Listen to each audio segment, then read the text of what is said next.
Isaías 42 El cántico del siervo. A. El Señor habla de su siervo. 1:1-4 El carácter del siervo.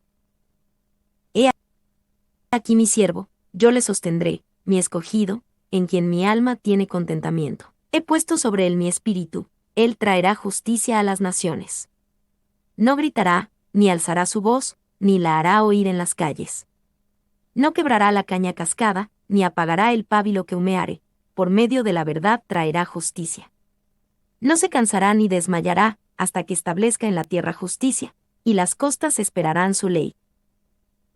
He aquí mi siervo. El Señor llama a todas las personas al pueblo de Israel y a las costas y les dice a todos: he aquí, estudien, pongan su atención en mi siervo. Y la palabra Ib puede referirse a un esclavo, Éxodo 21, 20-21, o a un rey vasallo, 2 Samuel 10-19, a un súbdito individual, Génesis 21-25, o a una nación tributaria, 1 Crónicas 18-2, 6, 13. En todos esos casos el término se refiere a una persona o grupo caracterizado por la dependencia y la servidumbre. Lindsay. 2. La versión New King James versión correctamente pone en letras mayúsculas la primera letra de siervo, porque el contexto demuestra que esta es una clara referencia a Jesús. Además, Mateo cita Isaías 42, 1, 5 y dice claramente que es una profecía cumplida en Jesús, Mateo 12, 16-21. Entonces, en esto, el Señor ordena a todas las personas que pongan su enfoque en Jesús. 3. Jesús se describe a sí mismo como un siervo en Mateo 20, 25-28, Mateo 23, 11, Marcos 9, 35, Marcos 10, 43-45. Pero Jesús no es solamente un siervo. Él es el siervo, y todos deben observar cuando el Señor dice: he aquí mi siervo. 3. ¿Qué vemos cuando contemplamos a Jesús, el siervo del Señor? Entre muchas cosas, lo vemos como el siervo. Como dijo Jesús en Mateo 20, 26-28, también registrado en Marcos 10, 43-45, mas entre vosotros no será así, sino que el que quiera hacerse grande entre vosotros será vuestro servidor, y el que quiera ser el primero entre vosotros será vuestro siervo, como el Hijo del Hombre no vino para ser servido, sino para servir, y para dar su vida en rescate por muchos. Cuando Jesús dijo será vuestro servidor, significa que ser siervo es una elección. Cuando Jesús dijo será vuestro siervo, mostró cuán profundo debe ser el servicio. Cuando dijo que no vino para ser servido, sino para servir, muestra el corazón esencial de un siervo. Cuando Jesús dijo y dar su vida en rescate por muchos, mostró hasta dónde llegan los siervos. 4. Pero Jesús, el siervo, es mucho más que solo un ejemplo para nosotros. Él es nuestro siervo. Él nos sirve, no solo en lo que hizo en el pasado, sino que también nos sirve todos los días a través de su constante amor, cuidado, guía e intercesión.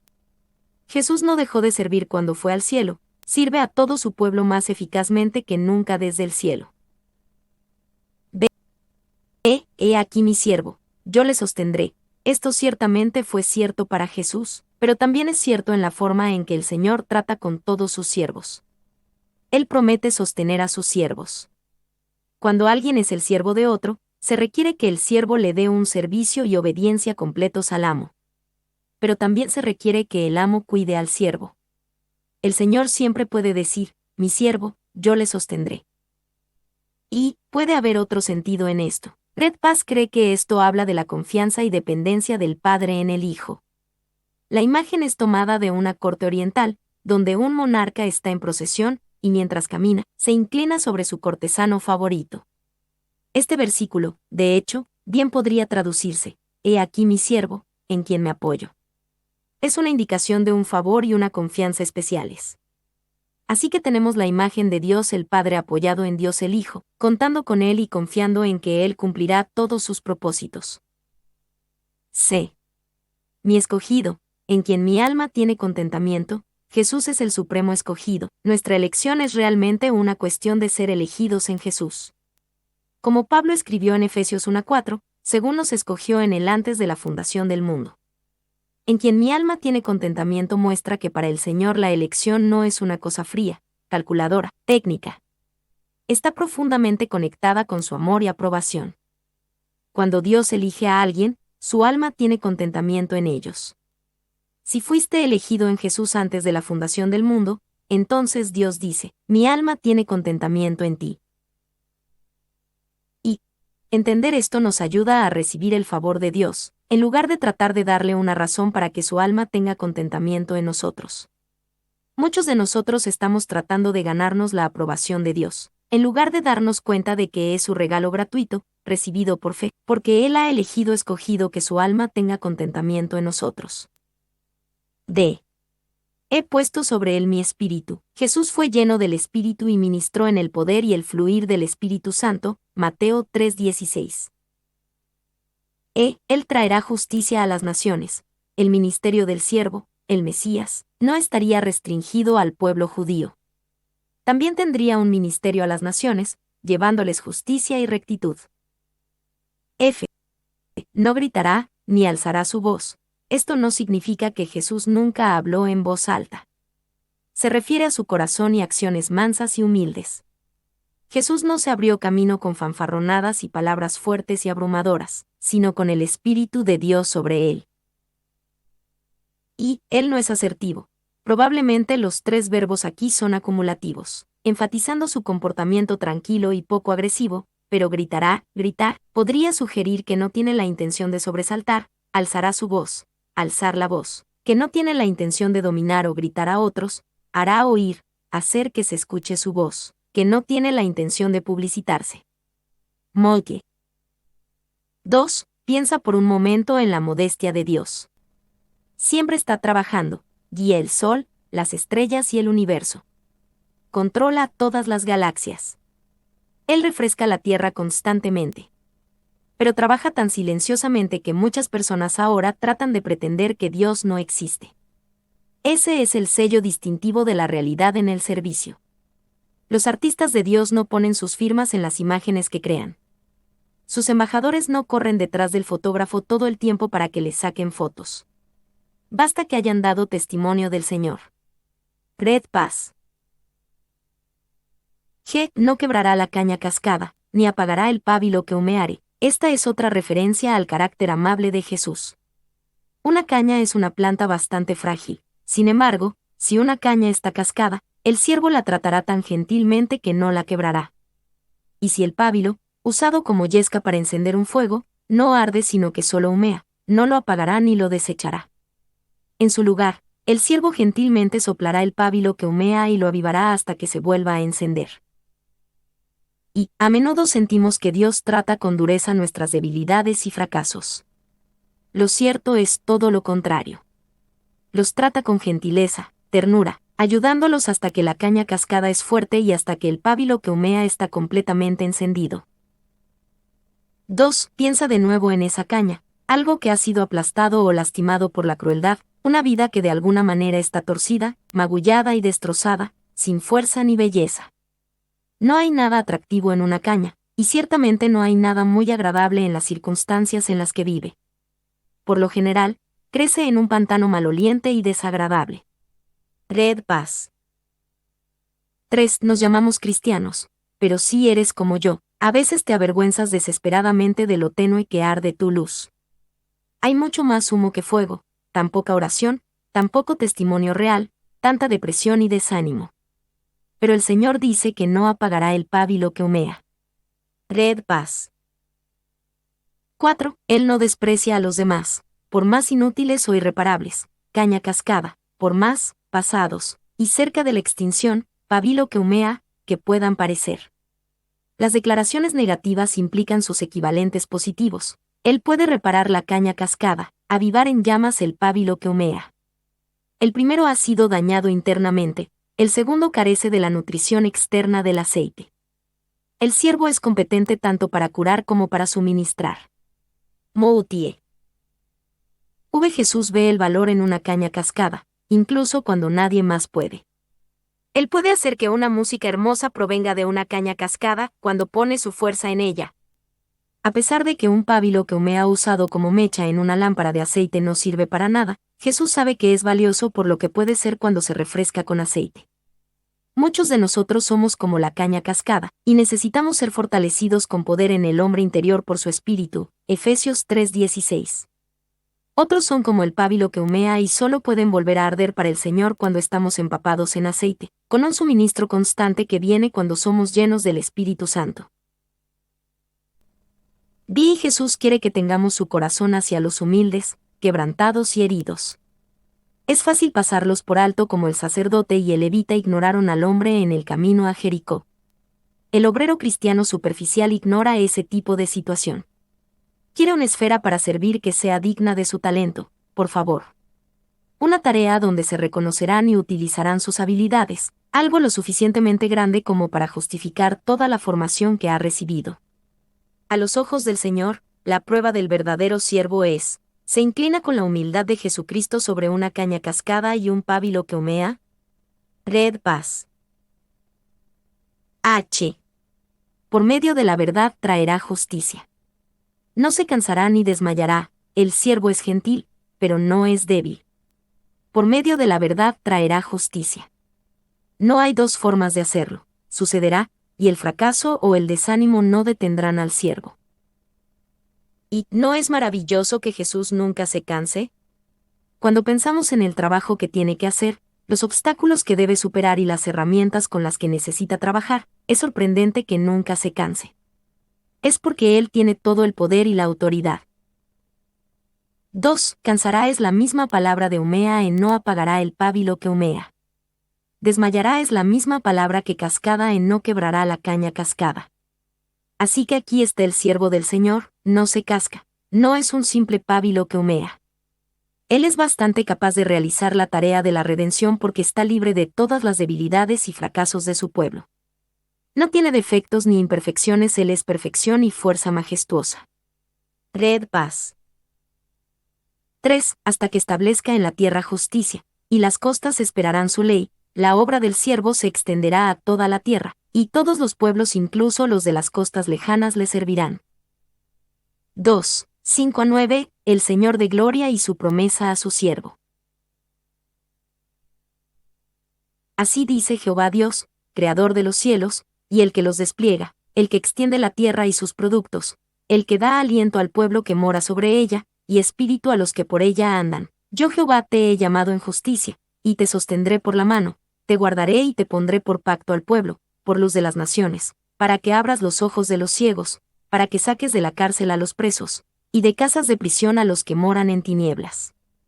Yo Jehová, este es mi nombre, y a otro no daré mi gloria, ni mi alabanza a esculturas. He aquí se cumplieron las cosas primeras, y yo anuncio cosas nuevas, antes que salgan a luz, yo os las haré notorias. Así dice Jehová Dios, la promesa del siervo y su ministerio es tan maravillosa, que aquel que hace la promesa debe declarar sus credenciales.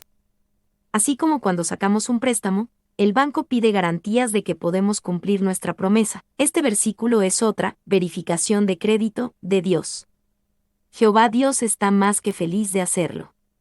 Primero mira hacia arriba, porque Él es el creador de los cielos, y el que los despliega. Después mira hacia abajo, porque Él es el que extiende la tierra y sus productos. Luego mírate en un espejo, porque Él es el que da aliento al pueblo. El Dios que hizo cosas tan grandes puede cumplir sus promesas sobre el siervo. Ve, yo Jehová te he llamado en justicia, y te sostendré por la mano. Específicamente, esta es una promesa del Señor para el siervo Cristo Jesús. Jesús debe haber recibido un aliento notable de pasajes como este cuando enfrentó tiempos difíciles y complicados durante su ministerio terrenal.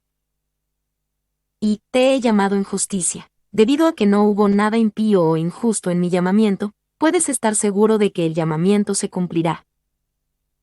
2. Te sostendré por la mano, yo estoy contigo siempre, para amarte y guiarte. Nunca te dejaré. Estoy sosteniendo tu mano todo el tiempo. 3. Te guardaré, no te perderás ni serás dejado atrás. Siempre estoy ahí para cuidarte y guardarte. 4. Y te pondré por pacto al pueblo, por luz de las naciones, cumplirás el propósito al que te he llamado. No solo traerás salvación a tu pueblo, sino también a los que están lejos, que parecen estar más allá de la salvación. para que abras los ojos de los ciegos, para que saques de la cárcel a los presos. Te usaré para hacer obras milagrosas de restauración y sanidad, tanto física como espiritualmente. Serás utilizado para llevar la vista y la libertad a muchos. Vi qué gloriosas promesas, cada una cumplida en el ministerio de Jesús. Por extensión, estas promesas también nos pertenecen. Jesús oró: como tú me enviaste al mundo, así yo los he enviado al mundo. Juan 17:18. Somos enviados como Jesús fue enviado y podemos recibir estas mismas promesas como si fueran nuestras. C. Yo Jehová, este es mi nombre. Tales promesas gloriosas necesitan confirmación, y la seguridad de que aquel que hace las promesas puede cumplirlas.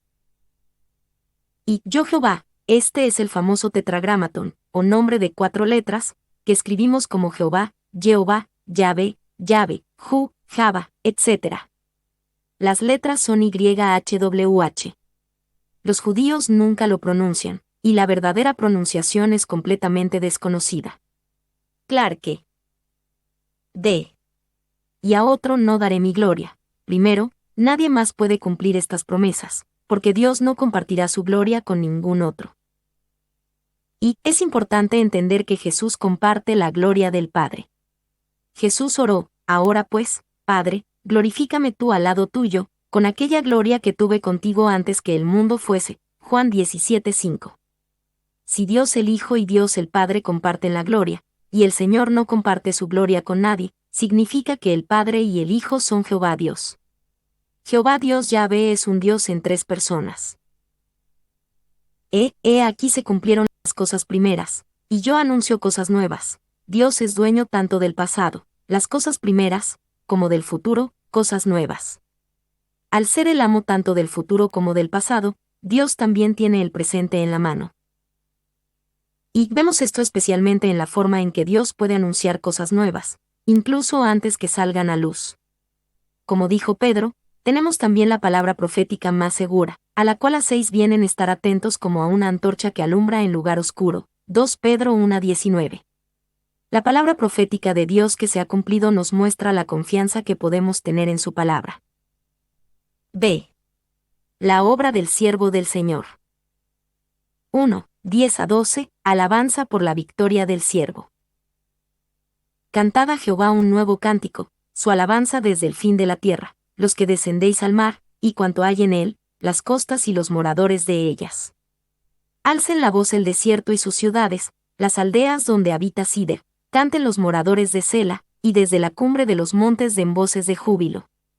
Den gloria a Jehová, y anuncien sus loores en las costas. Cantad a Jehová un cántico nuevo. Esto suena como un salmo. Salmo 33, 3, 40, 3, 98, 1 y otros, porque es un cántico de alabanza. Quien el siervo es y lo que hace es tan glorioso que provoca un cántico nuevo de alabanza. B. Las costas y los moradores de ellas. ¿Quién cantará este cántico nuevo? Todos los que han sido tocados por la obra del siervo.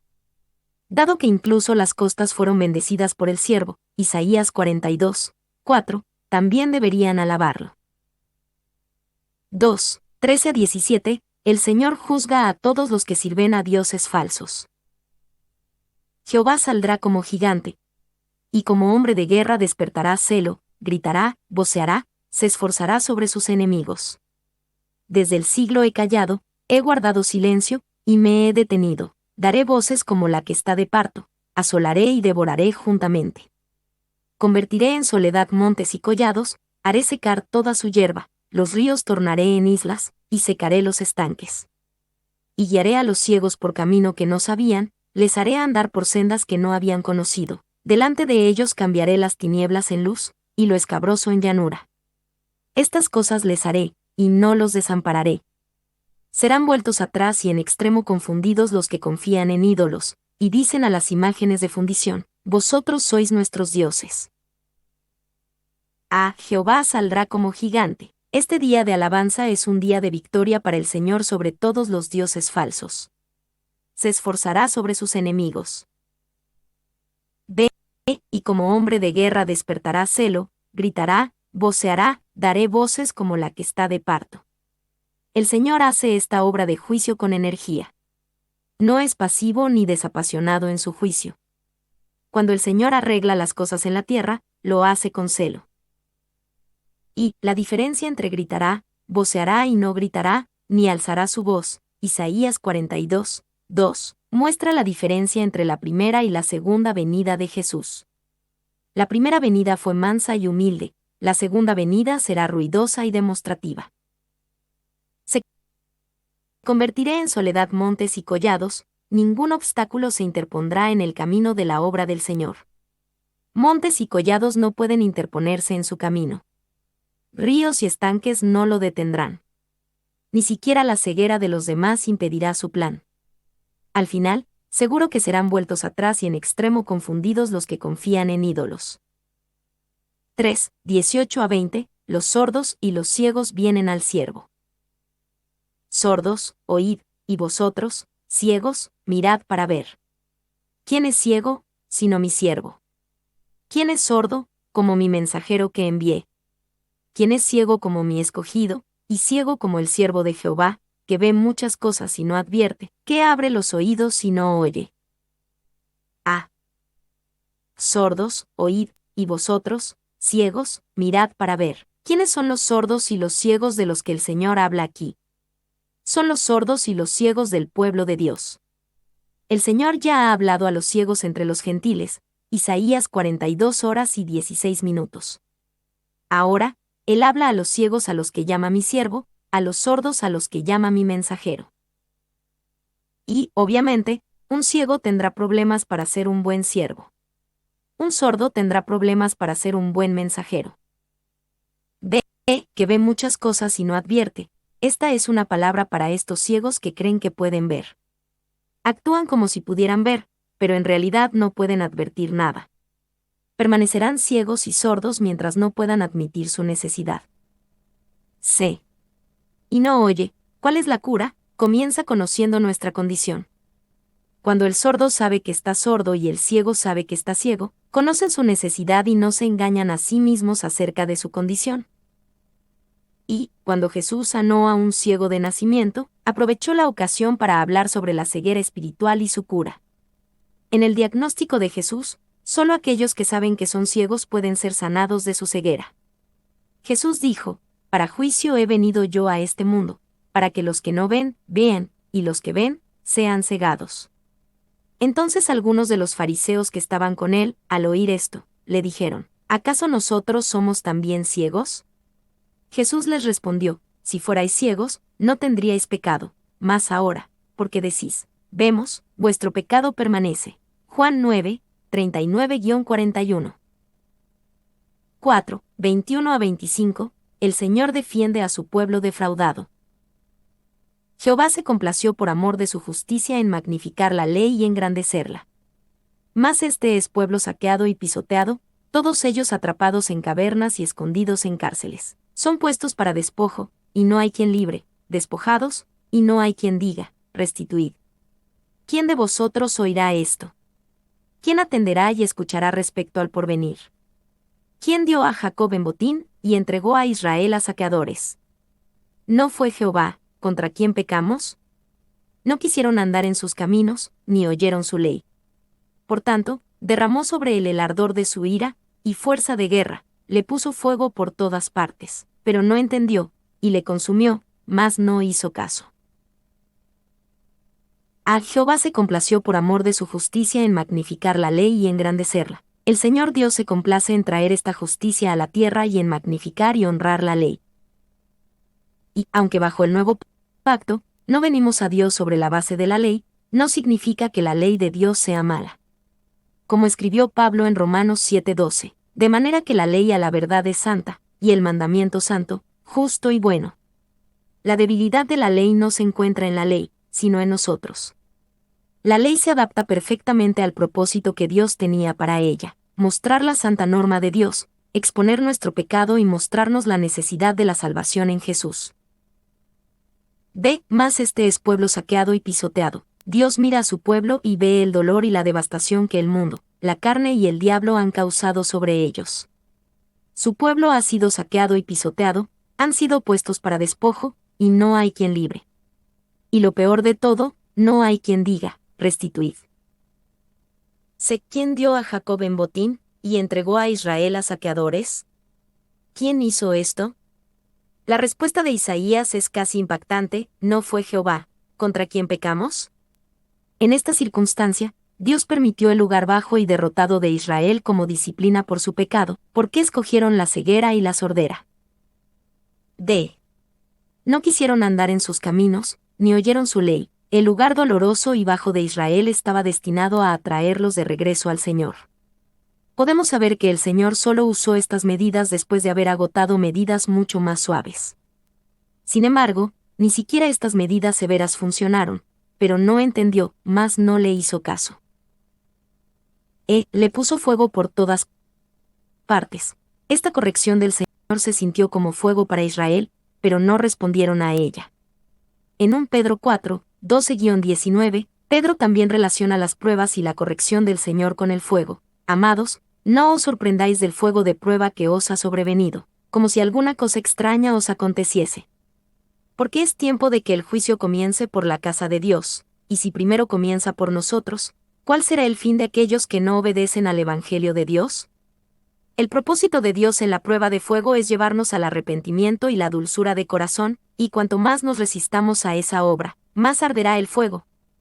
Debemos responder como dijo Pedro en 1 Pedro 4:19, de modo que los que padecen según la voluntad de Dios, encomienden sus almas al fiel Creador, y hagan el bien.